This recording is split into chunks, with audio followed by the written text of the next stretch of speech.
This podcast is recorded on the traditional and unceded territories of the Musqueam, Squamish, and Tsleil-Waututh people. British Columbia, I've seen your mountains high, seen your pretty rainbows and your blue crystal skies, watched your winding rivers as they flow around the bend. To me you're not a stranger, you'll always be a friend.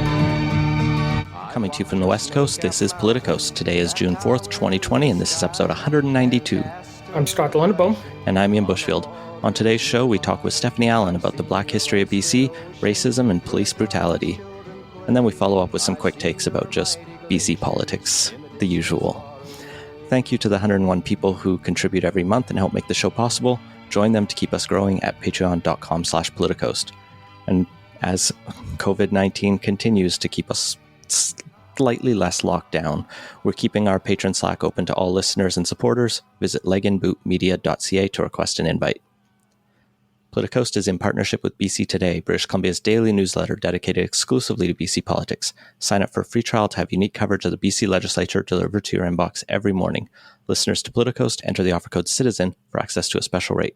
For your free 2-week trial of the newsletter, go to politicstoday.news/free-trial. Well, joining us now is Stephanie Allen, one of the founding members of the Hogan's Alley Society and a member of the board of the Federation of Black Canadians. And I think you have many, many other hats. Stephanie, welcome to Politicos. Thank you for having me.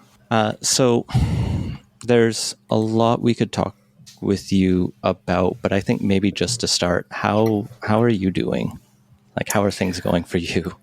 Yeah, I think I'm probably doing the same as many people that are of African descent in the world, in countries where, we face very similar systemic issues. It's not easy to talk about personally.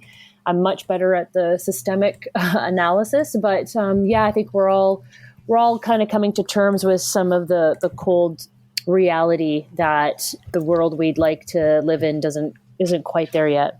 I think it's been a tough week for a lot of people, but before we get into the recent events, why don't we start off by a bit of history about BC and Black Canadians within Canada and British Columbia, starting with Hogan's Alley. Could you kind of give us a glimpse into the story behind that? Sure, yeah.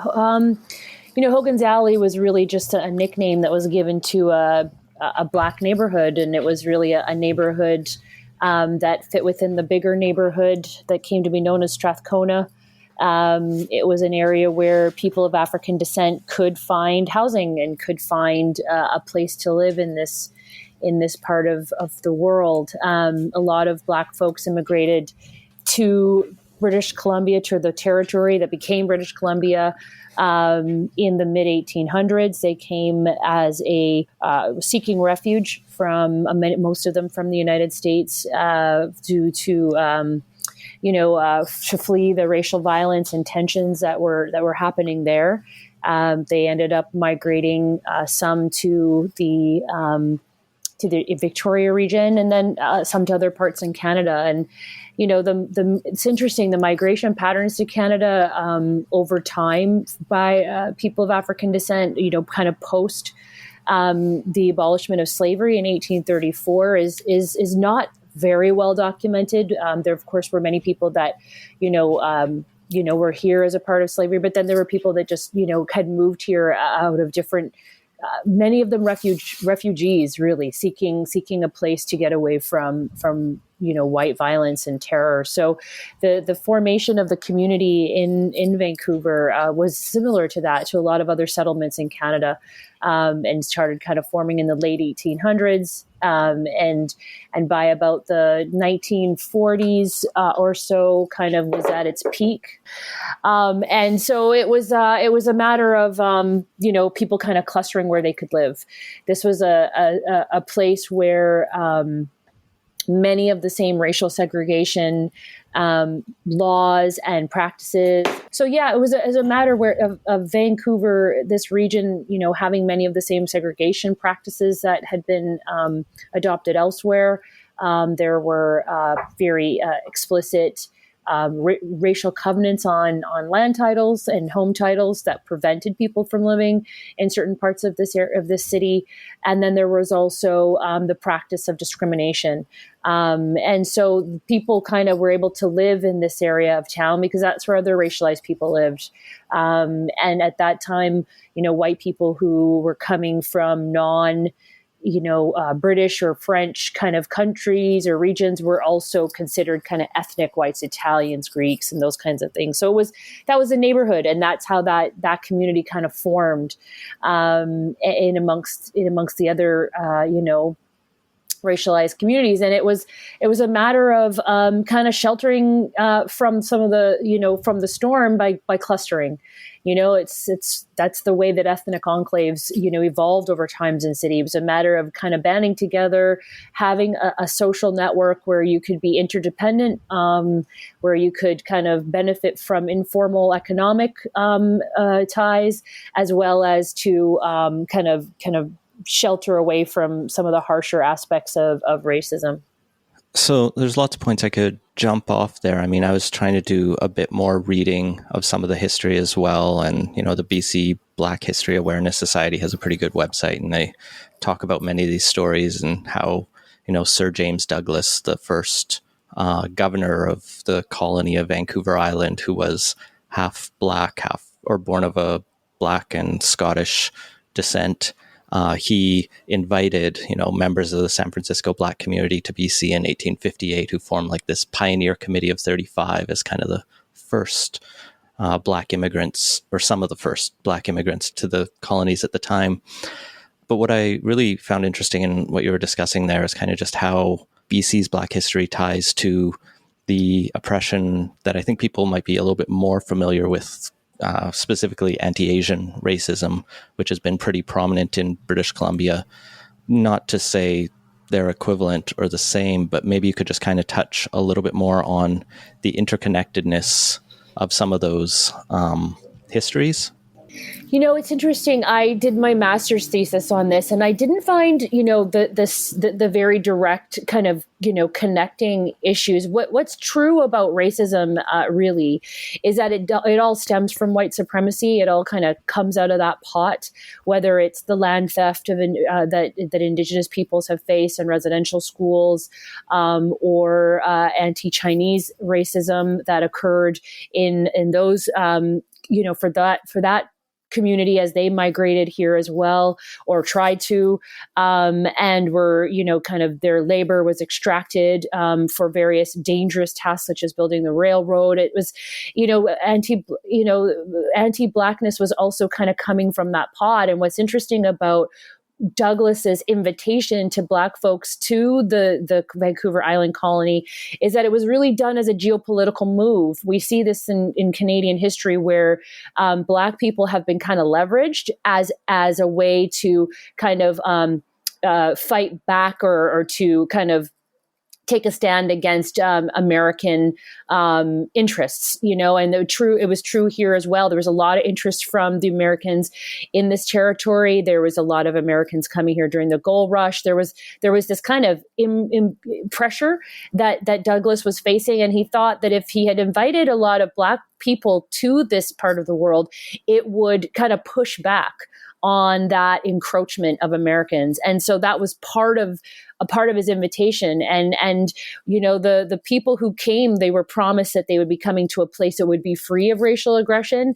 And they immediately found out that wasn't the case, that the British were no less, were no less tolerant than the Americans when it came to, Black presence. Britain was a slave-owning nation, as was all the others, and abolished it sooner, but didn't necessarily transfer the way that Black lives were regarded during emancipation from chattel to human. It became criminal. It became unwanted. They became, people that were seen as less than, and it was enshrined in law.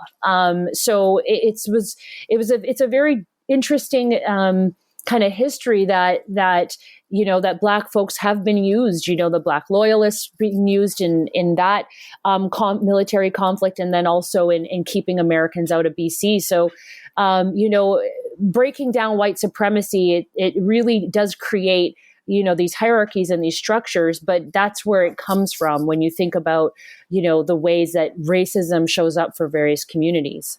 Yeah, and I mean, a lot of the stuff I was never taught in school. I went to high school in British Columbia, and we touched a bit on Sir James Douglas, but very little around the role that Black Canadians had in the early days of BC, as well as continuing on. It's really unfortunate, I think. Yeah, I think it's one of those, I appreciate you saying that, because it's one of those things where if you don't understand people's contributions and you don't know that they show up with this complexity and interesting kind of historical and present day context, it all helps to maintain this kind of belief structure. I mean, not that racism is any kind of rational or logical,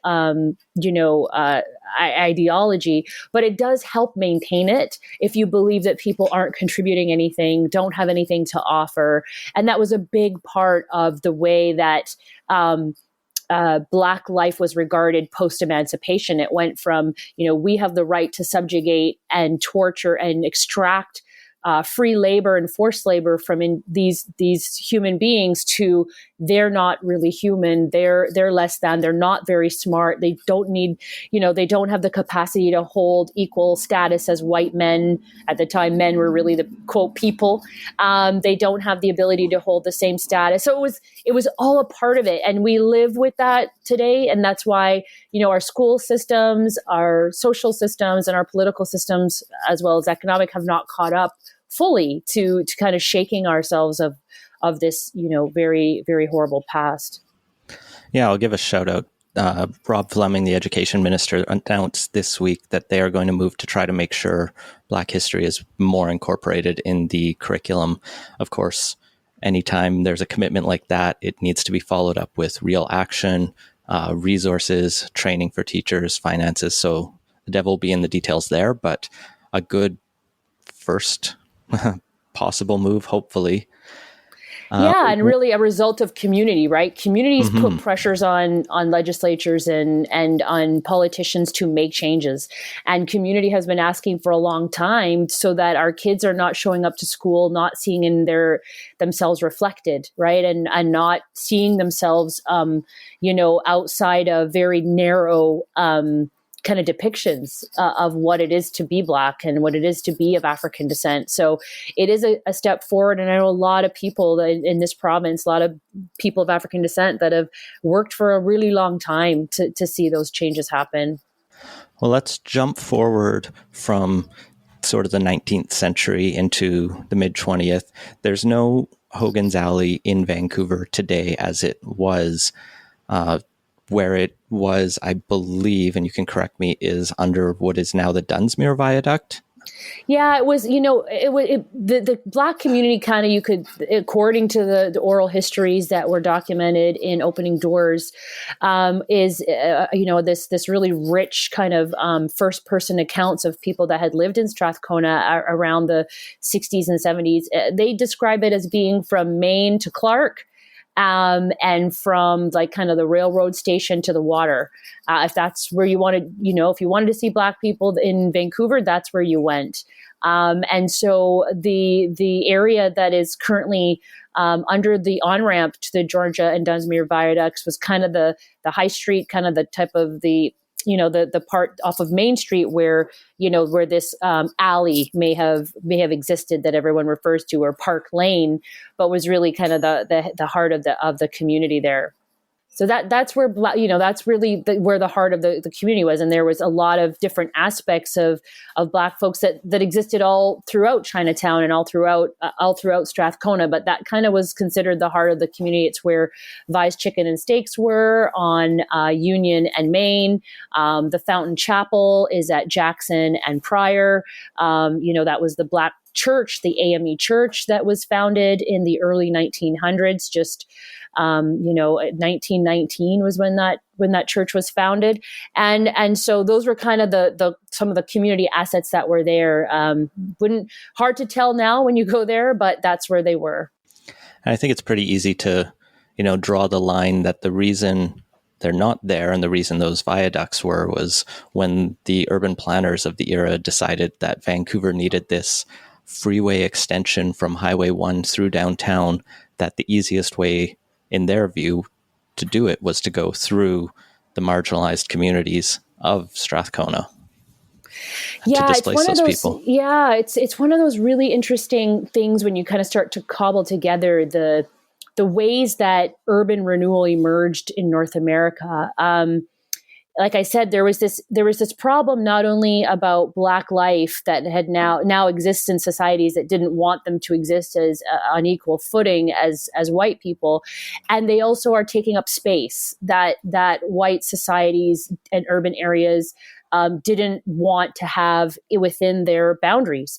And it was this very interesting challenge, I guess, that they saw themselves grappling with. It's, we have these people here, but we don't want them here. We don't want them to be where they are in space. And it's, Canada has this long history of these settlements of Black people that have come in, settled, and then pushed out, and Hogan's Alley was no different. So as you see kind of the post-war CMHC efforts to support home ownership, to support home renovations that were taking place in Canada, to kind of economic stimulation that was going on.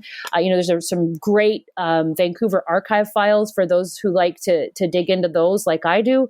And you can kind of see this eventual move of these federal programs working with local government to help homeowners, and then to kind of address the slum areas. You kind of see the language start to emerge in some of these correspondence and conversations and articles about, what to do about the blight, what to do about these areas that have, suffered neglect and disinvestment. And it's just, you can see there's this grappling of how to tie together, what they saw as infrastructure development and economic stimulation, plus addressing the quote unquote problem of these neighborhoods that people thought were, the language is quite something. It's, cancerous and tumors on the urban landscape. And so there was this grappling of how to address it. And then urban renewal,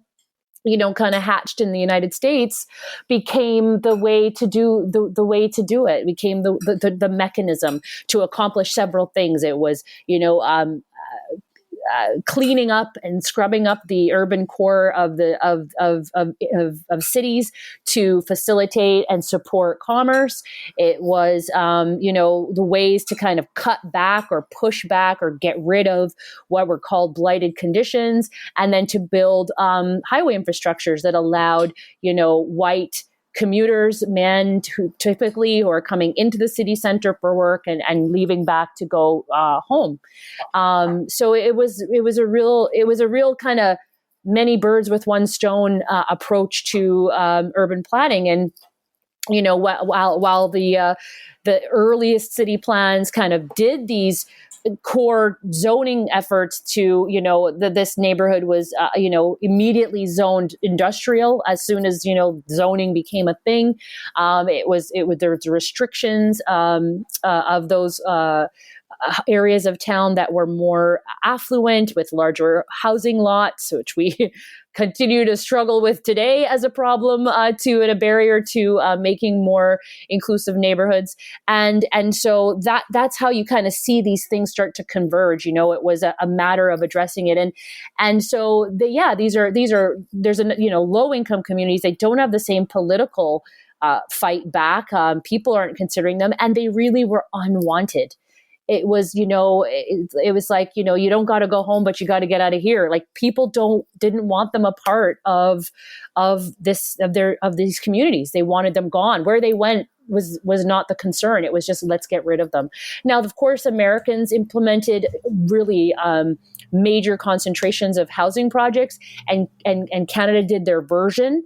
You've got Regent Park in Toronto and McLean Park right here in Vancouver, which still stands today and is an affordable housing project. And that was the intention: move people into these housing blocks. That will be the fix for their lives that, are so dysfunctional and problematic, and we will clean up our cityscape. So it was, it was a very specific and intentional removal of the city, and you can see in the archives the various options of where they were going to route the roadways, and it was very intentional to route it right over top of what they considered to be the most urgent in blight removal area. I could ask you a bunch of questions about the zoning stuff, but I do want to move on in the interest of time. So just one final question on this is, what happened to the people who called Hogan's Alley home after the community got displaced? Well, I think at the time, the Black folks who had migrated here, you got to think about the kind of migration patterns. There was a lot who fled racial violence wanting to not confront it and just kind of, live their lives without having to interact with violent kind of opposition. The folks who didn't remain in the South, right? You can kind of see how the civil rights movement birthed in the Southern United States because of that more explicit, lynching and all of those types of racial terror. A lot of the folks that fled north wanted just to put their head down and get away from it. And the folks that were in Vancouver, many speculate that instead of fighting, and we know that Chinatown, rallied support and fought back against the freeway extension through Chinatown.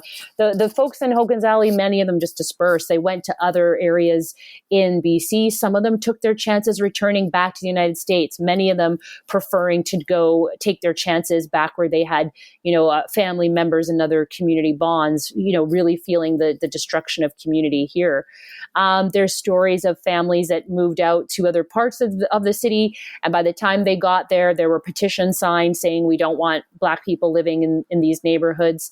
There's some descendants that remain in the area to this day, but really the community dispersed entirely. The displacement and the dispersal was entire. Well, from that depressing note, let's move on to talk about the police, because, it's been the big focus of the Black Lives Matter protests in the U.S. is the police killings. But people, I think we need to, let's focus on Canada. Just today, Chantel Moore of the, I'm going to screw this up, but I'll try, Talau Okwiat First Nation. She's originally from the island, but was in Edmundston, New Brunswick, and was shot to death during a wellness check by a police officer who'd been called to her house. Dale Culver from the Wet'suwet'en and Gitxsan Nations died after being pepper sprayed by Prince George RCMP in 2017. The Independent Investigations Office has just asked the Crown to consider charges against 5 officers relating to that. Everett Patrick of the Lake Babine First Nation died in April of this year after being taken into custody by Prince George RCMP. I mean, I was looking up the stats on the BC government's website on police use of force, and the police firearms discharge one for 2007 to 2018 was the most, eye-opening for me. The only year where a police officer in BC hasn't killed an individual with a firearm was 2008, and that was followed by 2009 when 8 individuals were killed by police officers. There's a chart on intermediate weapon use, so these are the weapons meant to not be lethal, and that use has been rising since 2013. At the same time, the crime stats have largely fallen consistently since 2009. I think it's kind of leveled off since 2013. I don't really have a question, just what do you think? What's your view? Yeah, and we saw last weekend with Regis Korchinski-Paquette, another wellness check, a mental health call out in Toronto. Her family is claiming that she ended up dead because police threw her over a balcony. They're claiming she committed suicide and jumped. So, yeah, it's a very important conversation for us to have now. I think there's ways to frame this well. And I think one of the things that are it's very intimidating and very scary for people to entertain the idea that we need to look at take a very hard look at the role of policing, the amount of money we spend on it, and the kind of results we get. This is there's some leading Black and Indigenous scholars who have talked about it. Robin Maynard, in her book Policing Black Lives, has spoken about it. Black and Indigenous people are, disproportionately the victim of police, lethal force. And you look at, in Vancouver, the Indigenous population is 2%, 16% of street checks. The Black population is 1%, 5% of street checks. We see, overrepresentation of Black people in federal prisons of 300% and Indigenous of 500%. It's one of the growing, police populations are Black and Indigenous women. The stats that CBC did between 2000 and 2017 found that, Black people in that study period were between 2.2% of the population and 3.5%, yet they were 9.3% of the police fatalities. Indigenous were more than a third of that. So, we're starting to see a systemic pattern. And because of that systemic pattern, we've got to have a conversation about the effectiveness of policing to manage certain, parts of society that we want to see safety and we want to see security. There's a lot of work that's being done. I'm doing this work in my own job when we talk about, homeless populations and decampments and how to get people into housing safely. The Oppenheimer decampment, which I worked a part of as a lead on that. We were able to move almost 300 people into housing opportunities and accommodations without the use of police force, without the use of any force. We used people with social working backgrounds and community connections. We used peers. We had cultural supports from Indigenous communities, and we worked with people who had extreme mental health and the team had background in that.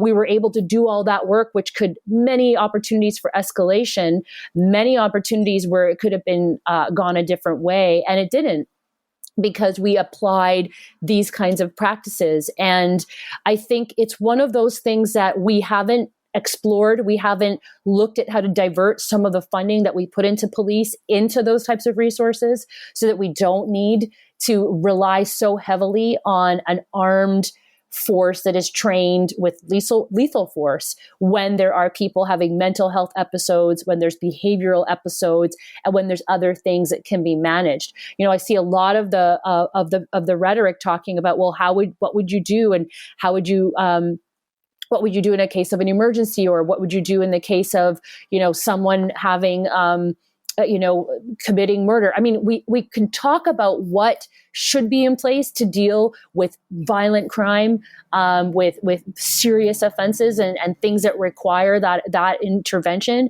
But when we're talking about people, not paying transit or survival crime to get enough to feed themselves, or people who are trying to cope with addictions and don't have access to safe supply. I mean, there's so many other things that can be explored and can work instead of having the types of tactics and strategies that we currently use, which actually don't result in women being safer. We don't see, communities being safer. We don't see a drop in, car break-ins or home invasions because of police.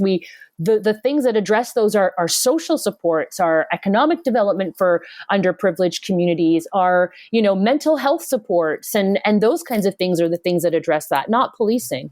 Yeah, that's definitely been a topic that's really come up quite a bit in the last few days, but it's been obviously an ongoing one for quite a while. And I do think it's kind of been one of those situations where I don't want to say nobody set out to intent, but a lot of the role of police have kind of just evolved over time to fill in a lot of that frontline responsibility that I don't think anyone consciously designing a system necessarily would have set them out as the frontline mental health support or frontline mental health interactions, I should say, that a lot of people have. And there's clearly a lot of room to adjust how we structure those.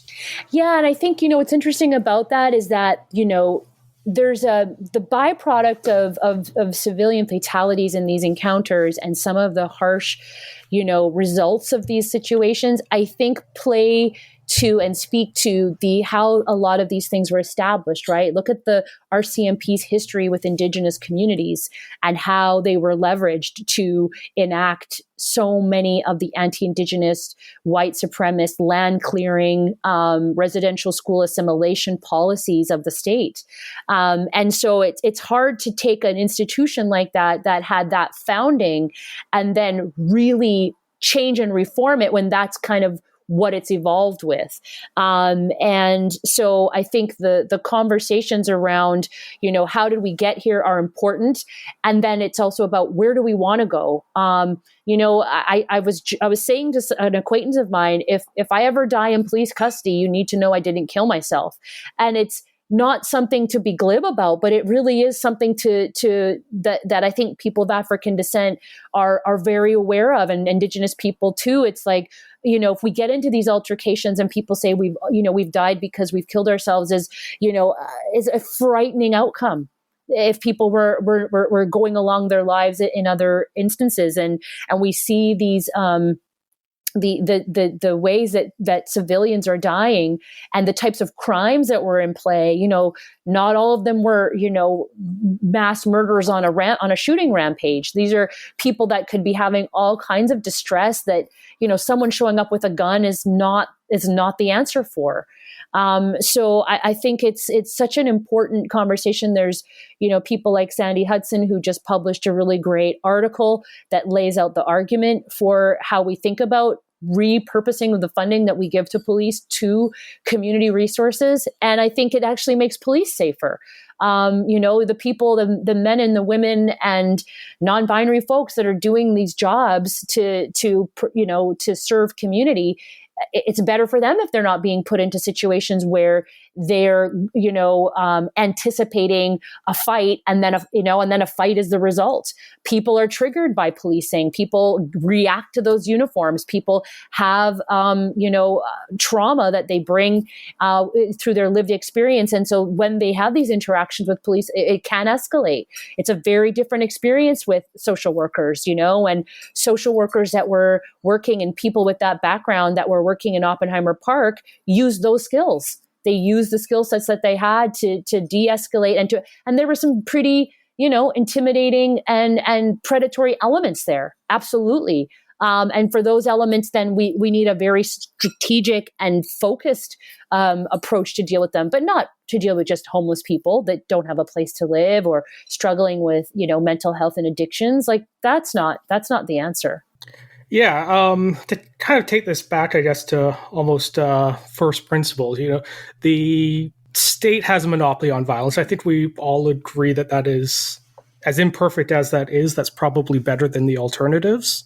But that really does come with a huge responsibility for the people who are charged with carrying that out. And in terms of domestically, that's the police. Internationally, it's the armed forces. And I think we're very clearly seeing that a lot of people charged with that aren't necessarily acting with the degree of responsiveness and responsibility that needs to happen when they carry that responsibility and do get to be the people who exercise that force on behalf of the state. And how we go forward and resolve that, it's going to be quite an interesting discussion going forward. I think today there was a lot of back and forth on Twitter about the abolished police, and I think part of the disagreements there was how to resolve that fundamental question. And I don't really have an easy answer to that, but I think a great example of that is this decision by Vancouver City Council right now not to allow drinking in parks. That's a really great example of time, resources, and policing that needs to go into upholding something. Is it making our communities safer? Are we safer? And is it good resources in policing to say that people are prohibited from using alcohol in public? First of all, we know a lot of people do it. Second of all, I don't do it because I'm too afraid. I'm a Black person with my Black family sitting in public. I already have a precarious relationship with public space based on my experience and my family's experience. And I absolutely will not drink in public because I don't want to attract that attention. When I see police on quad at Kits Beach, I feel nervous. I don't feel comforted. It's not a small deal for me. And so, I take your point that, we've decided that we would use our democratic institutions to have the power to use lethal force. But in my history and my ancestry, it has oftentimes been too deadly, too dangerous, and has been actually targeted at our lives and the containment and extraction of our life and our labor. So it's a tough one for me to get my head around and to connect in with that, with those, with that sentiment in the same way that others might from their lived experience, because I only see and experience the very worst of it. And whether it's, law enforcement here or the use of military in countries that are, primarily Black and brown, I see a global system that actually has not been, used for the betterment and the actual safety of people that look like me, but more so for our detriment. And so I take my posture to listen and learn from those who have spent more time on these topics to understand their arguments. And I think there's something we have to engage here because it's not working as is. I mean, this movement in response to George Floyd's death is the largest movement ever in human history. It's the largest protest movement. You've got protests in every state of America. You've got it in hundreds of countries now that are joining forces. I saw a video today on Twitter of the American embassy in Greece on fire. I mean, there is a serious way that the rest of the world views the military-industrial complex and American police state, and they're reacting to it as well. They're seeing the need to be in solidarity with people who are, being victim to this stuff, but also I think they have their own relationship with American military action. So it is a difficult conversation. I think it's going to trigger much more defensiveness from political leadership and people who are more embedded with law enforcement than others. But I think it's really important that we hear from the communities that are the most impacted about the way forward. Yeah, I mean, one of the things that struck me of the political conversations of the previous year prior to the outbreak of this recent round, prior to the murder of George Floyd, was, earlier in the year you had the city of Vancouver trying to figure out how to balance its budget, and they decided to do a 1% cut to the police budget, and the mayor claimed to be blindsided by this, and the fact that they could cut it by only that. For reference, the police budget is 21% of the city of Vancouver's budget. It's $314 million for just the city of Vancouver. Surrey, by comparison, has frozen its police higher staffing levels for a couple years as they look to spend a bunch of money switching from RCMP to police, which ironically poses some good opportunity, I would say, for those who want reform to see it. But the way it's going about, I think we're going to get none of it.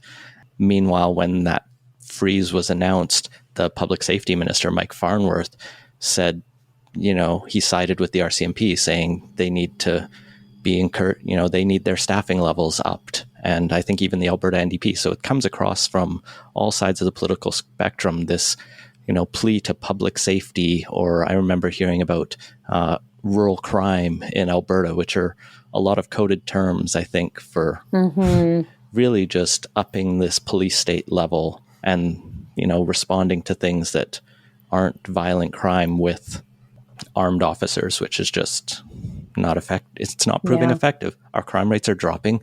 Why are we still throwing more money at this?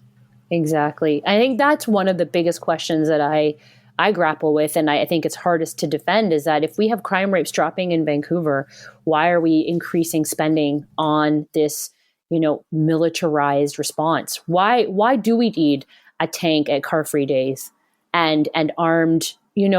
Why is that the visual representation? Why is that the image that they want to project? Like, there's a lot of questions, and I think there's a lot of good members. And like I said, when I was working through the Oppenheimer decampment, and there was one situation that escalated, that eventually led to an arrest of someone.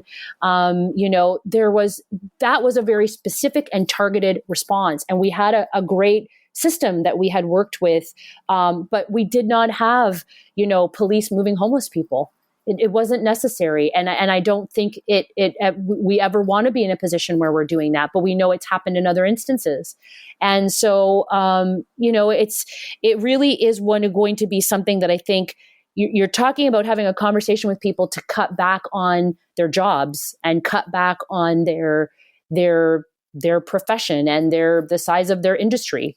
Nobody likes having that conversation, no matter who you are, much less something that is this protected and enshrined in our notion of public safety.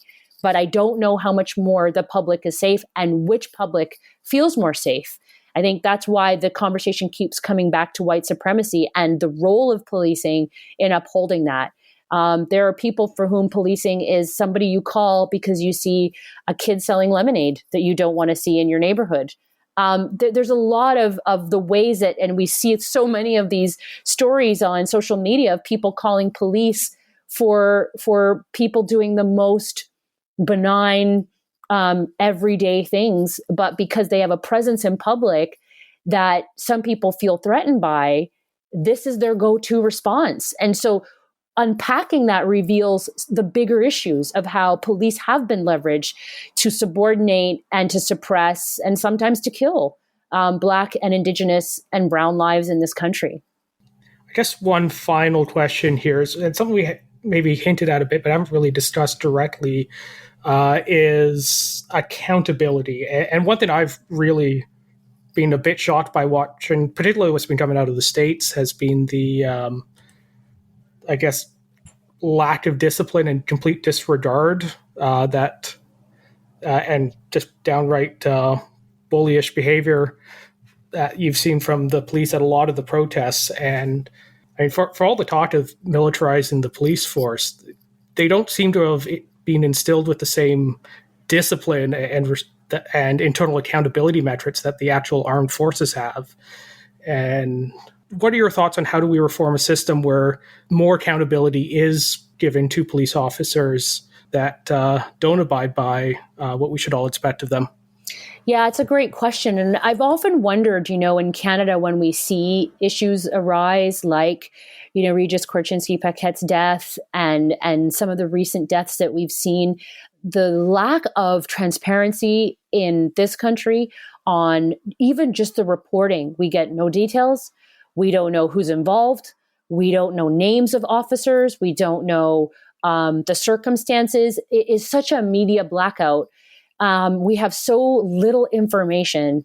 How do you hold people accountable when, investigations happen by bodies that we don't really know how they operate and who's on them, and their findings are sometimes, very clearly defined and published, and sometimes, it's hard to know.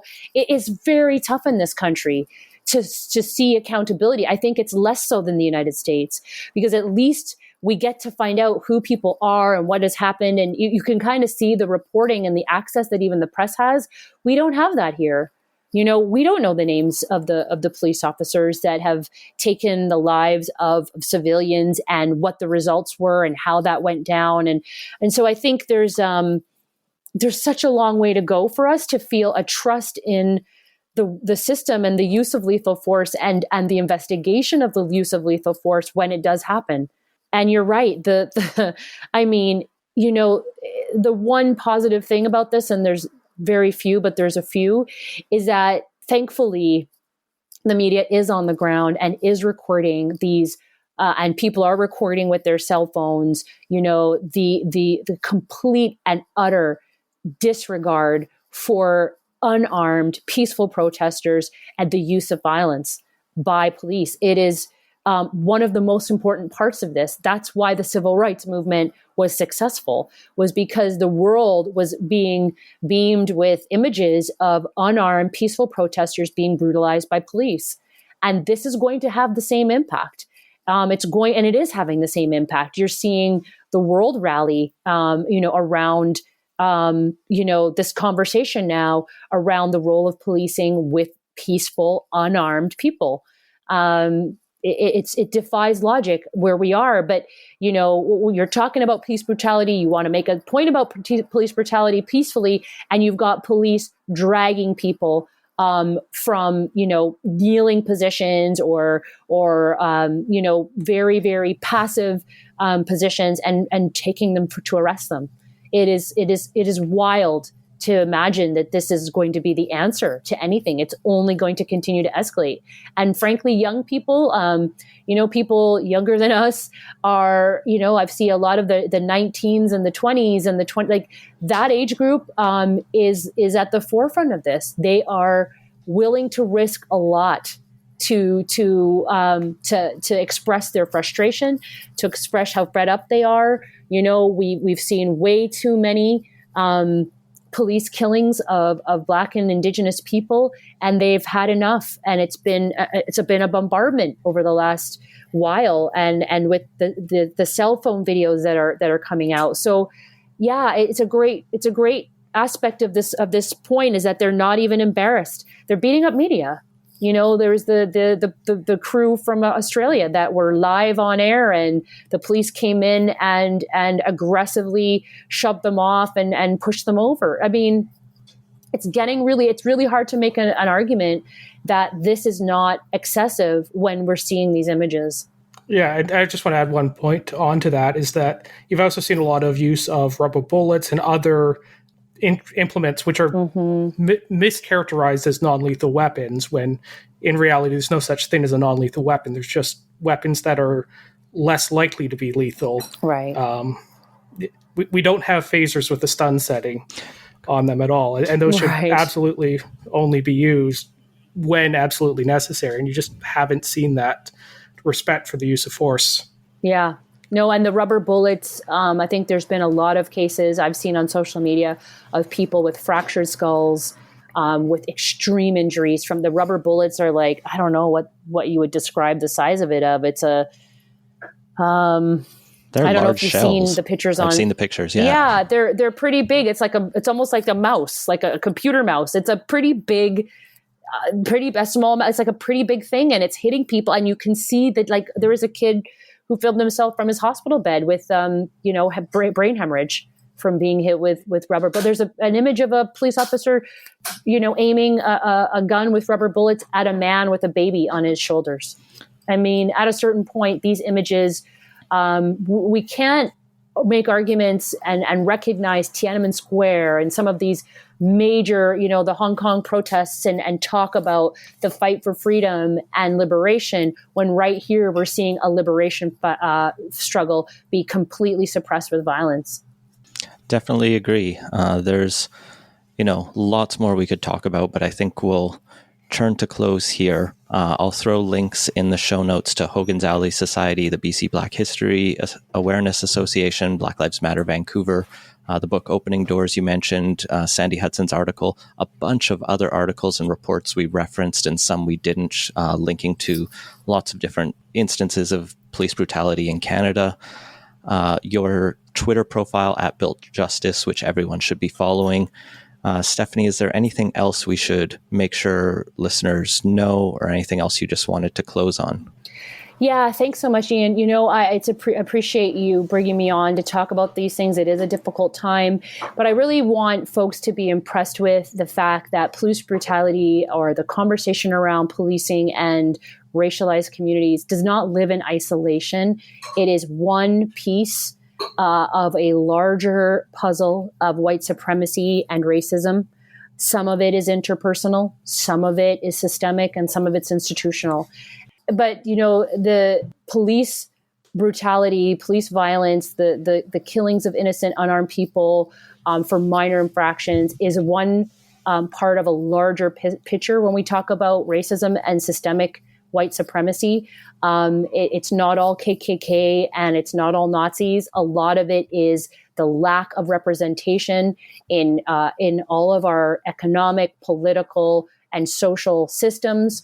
It is about the fact that we have education systems that don't reflect the contributions of non-white people adequately. It is exclusion from the formal economy, from people who are seeking to survive and are then have to go back into, survival economics. It is, the denial of people's personhood in all factions of life, and that the fully human, ways that we show up in our workplaces. It is boards of nonprofits.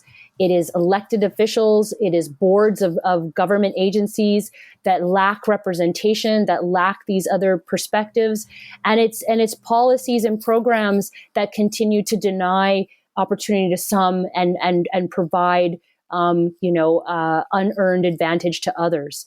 And so we have to really put these things all together. They're completely linked. Anti-Indigenous racism and unceded territories that we live on is connected right to anti-Chinese hate crimes. These things are all linked, and it's really critical that we start unpacking how they're linked and how we can solve this. And we absolutely need white folks to come to the table with the commitment to do the very difficult and very uncomfortable work of disempowering the white supremacist structure that we're living under. It does take away some power from some folks, and it is going to give up privileges that people have been afforded. And it's the only way forward. It's the only way forward when we see such a gross inequities in our society.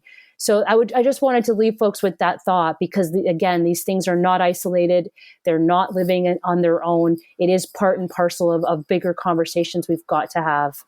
Stephanie Allen, thank you so much for joining us tonight. I really appreciate the conversation. Thank you so much. I know you had a lot of people, wanting to hear from you, and that you said yes to us is thank you. This was good. I'm glad we were able to have this chat.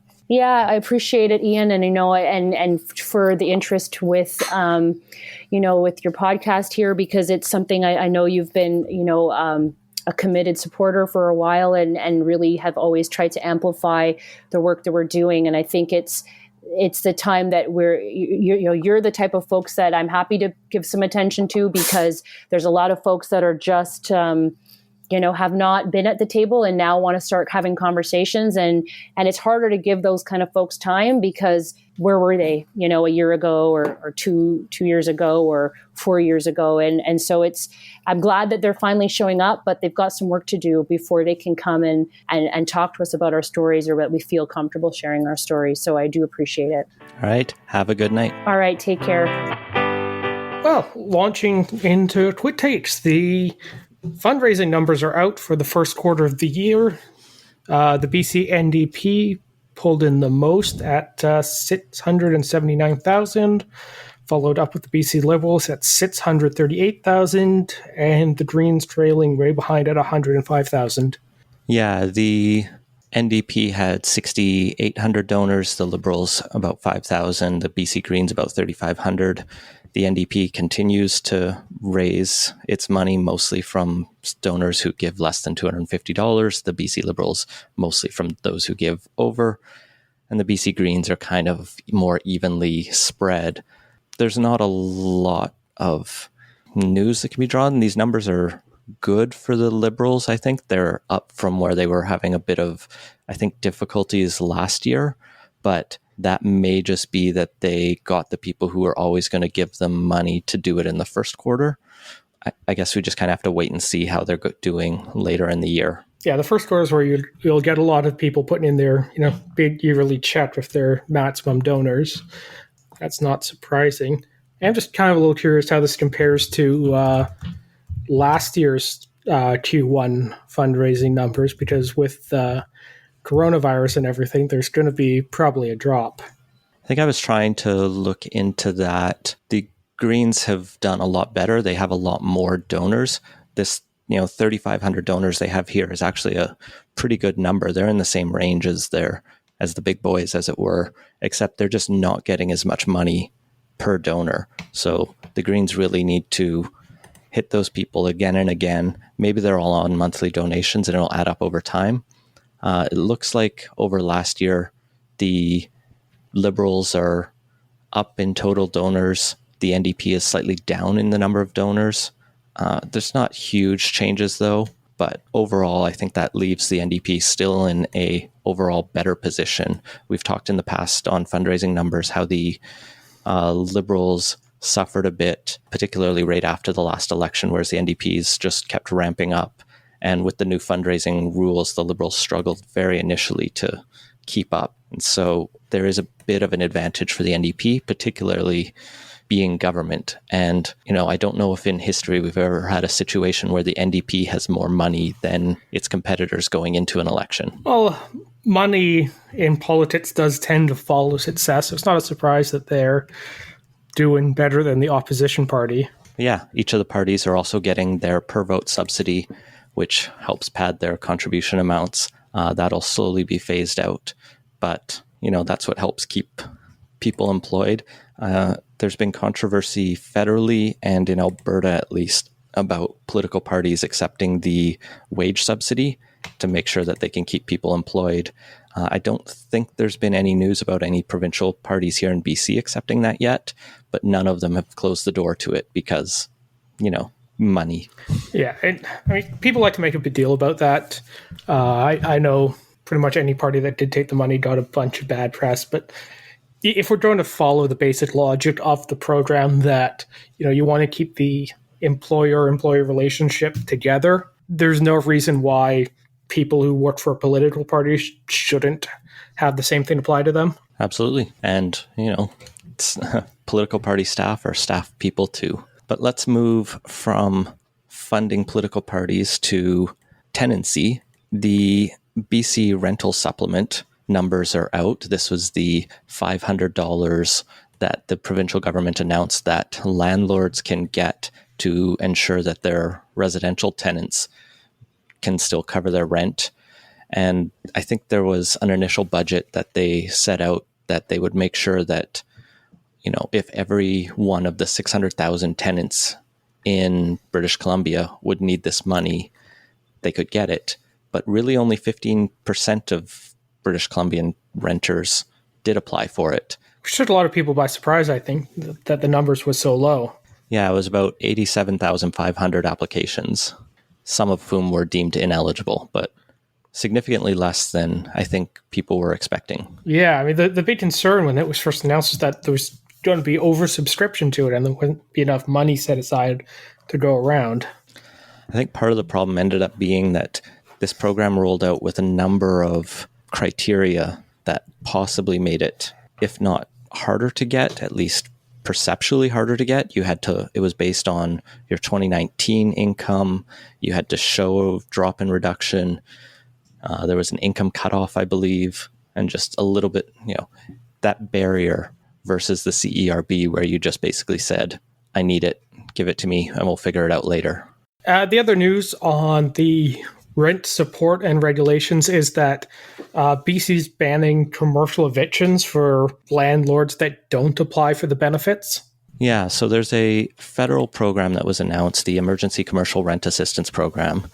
It gives commercial landlords a non-repayable loan, just basically free money, for up to 50% of their monthly costs if they agree to cut the rent for a tenant by 75% and promise not to evict them. The small business tenant then has to pay 25%, and they have to pay less than $50,000 a month in rent and have their revenues decline by 70% or more. Basically, BC's move is a encouragement to make sure that commercial landlords are actually using this and not just sticking it to small businesses who are often at the tightest end of the financial crunch in this situation right now.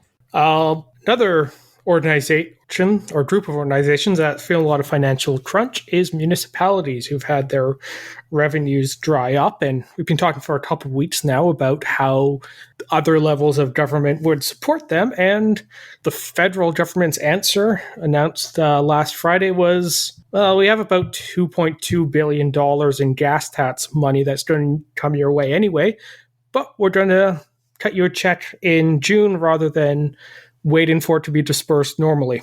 We will give you the money we were going to give you anyway. Is it great? Just a little quicker, and it's for capital works, so it doesn't really cover the operational problems and covering the operational funding that municipalities are really struggling with right now.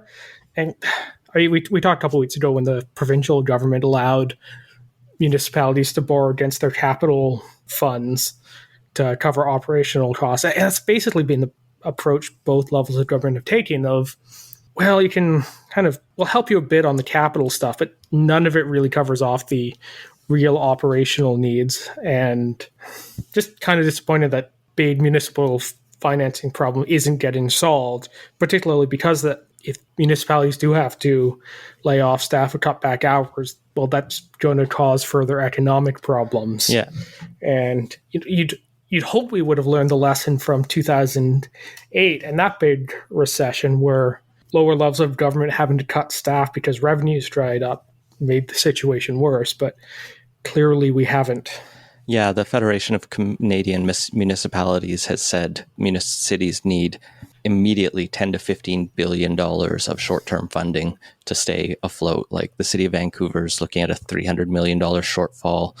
Burnaby was looking at millions of dollars a month that they're losing. Trudeau has said more announcements are coming, but each day that there isn't an announcement is a day that these cities are losing money and having to lay people off and make other deep cuts.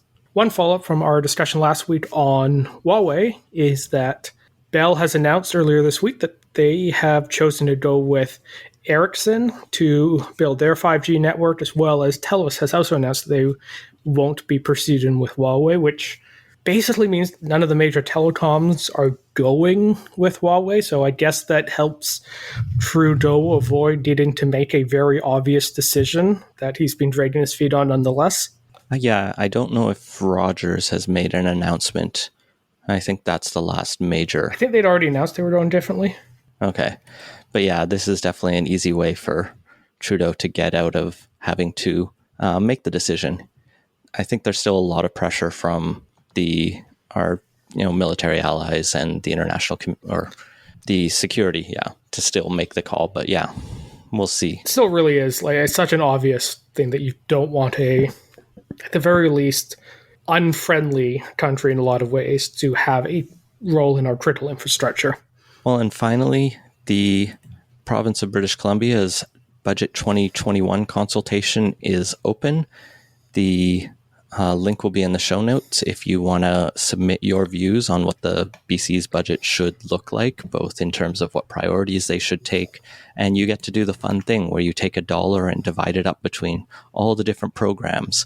And I always struggle to go, well, I know healthcare takes up about, I believe it's 40% of our budget, and education's another 30%. And now how do I divide up these last 30 cents between all the other things that I also think are important?